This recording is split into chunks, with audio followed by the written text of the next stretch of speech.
effectivement. La présence est silencieuse. Oui, exactement.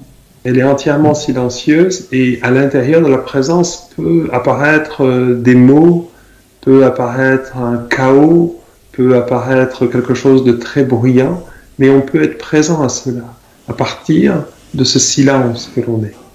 Et le fait de mettre notre attention dans ce silence qui est de nature profonde, Eckhart Tolle a écrit un autre livre qui s'appelle Silence Speaks, Oui. le silence parle. Ben voilà, plus.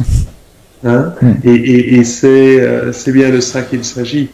Et le fait de pratiquer la méditation nous remet en lien avec ce silence. Et effectivement, ce silence est toujours présent. On a l'impression que les sons, le bruit, les mots dans notre tête nous empêchent d'être en lien avec ce silence.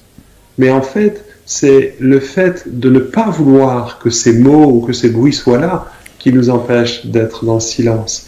Si je permets entièrement aux mots, aux images qui traversent mon esprit de les traverser, si je permets au bruit ambiant ou au bruit intérieur d'être là, eh bien, je le permets justement à partir du silence que je suis. Le silence à l'intérieur duquel les mots apparaissent.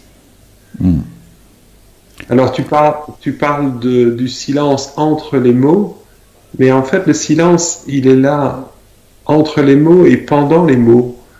Disons, les mots viennent ou apparaissent à l'intérieur du silence. C'est pas contradictoire. D'accord.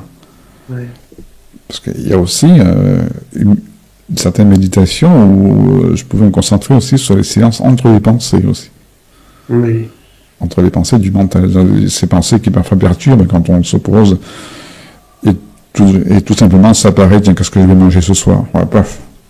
Mais bon, j'ai pas demandé ça, donc je veux le silence. Et donc je laissais faire. Voilà, bon, ok, circule.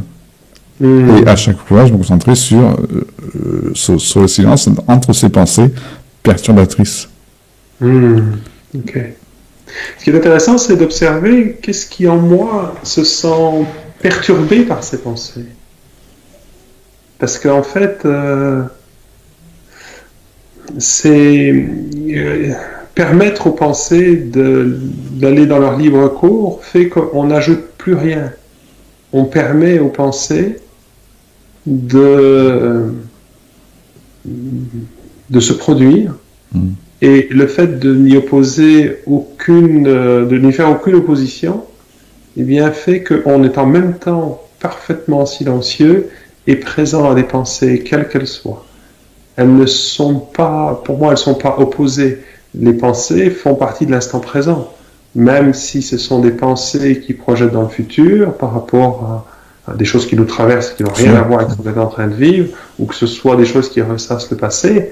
Ça se produit aussi dans l'instant présent. Donc, si on est présent à ça de la même façon qu'on serait présent à un oiseau qui traverse le ciel, sans rien y opposer, alors on est pleinement présent.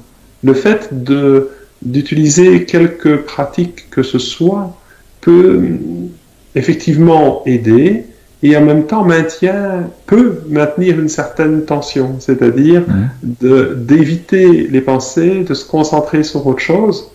Et moi, ce que je préconise, c'est de laisser les pensées, mais de les observer, de devenir présent aux pensées. Ouais.